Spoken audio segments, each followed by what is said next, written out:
സമയമില്ല, നമ്മുടെ ഉദ്ഘാടനം ചെയ്യാനായിട്ട് വികാരിയച്ഛനെ ക്ഷണിക്കുന്നു. അതിനുശേഷം നമ്മുടെ പരിപാടികൾ തുടങ്ങും. സ്നേഹമുള്ളവരെ, ഓണത്തിൻ്റെ ദിവസമാണ് ഇന്ന് നാളെയുമൊക്കെ. നമ്മൾ ഒത്തിരിയേറെ ആഘോഷിക്കുന്ന ഉത്സവമാണ് കേരളത്തെ സംബന്ധിച്ചിടത്തോളം.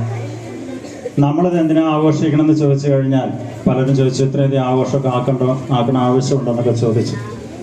അതിന് പിന്നിലുള്ള ഒരു ഐതിഹ്യമുണ്ട്. കള്ളവും ചതിയും വഞ്ചനയും ഒന്നുമില്ലാത്ത ഒരു ജീവിതം, ഒരു രാജ്യം, അതാണ് നമ്മുടെ മുൻപിലുള്ളത്. നമ്മുടെ ജീവിതത്തിലും അത് തന്നെ പ്രാവർത്തികമാക്കാനായിട്ടുള്ള വലിയൊരു സന്ദേശമാണിത്.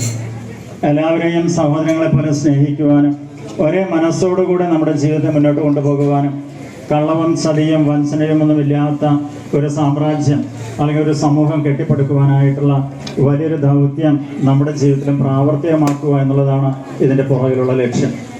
നമുക്കൊക്കെ അറിയാം, നമ്മുടെ